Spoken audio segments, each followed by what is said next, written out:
Can I ask you a question? Of course you can. Let's say like there's a Muslim person, yeah, and like their mother, their father, maybe their siblings, they're not Muslim. Like knowing that your mother, your family is gonna go to hell and you're not gonna go to hell, and there's supposed to be maybe like eternal joy in paradise when you go to heaven. Like how do you? I don't understand how there's eternal like love, paradise, stuff like that.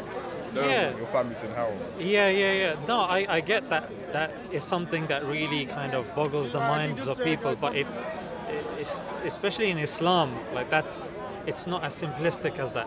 For example, you may have somebody in your family that is a disbeliever, but who's to say he's going to remain a disbeliever, right? Okay. It ain't over till it's over, as Rocky said, right?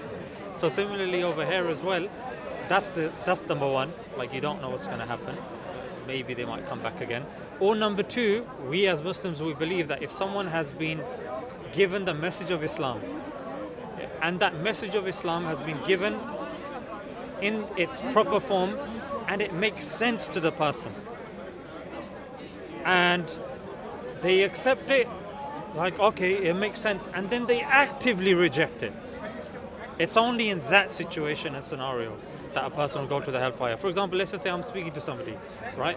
I may speak to them, I may give them a fantastic argument, but I don't know if it's registering, or if they can even understand maybe my accident, or maybe I've got some big spot over here they keep staring at, or maybe some mayonnaise stain or something, and then they just keep staring at that and they're not paying attention. So you just don't know, right?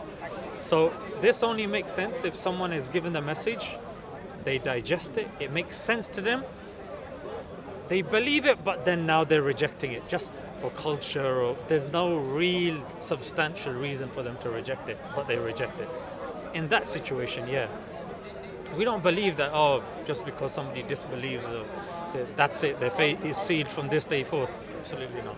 And if that person doesn't have that crystallizing moment here, they'll be given another test on the Day of Judgment.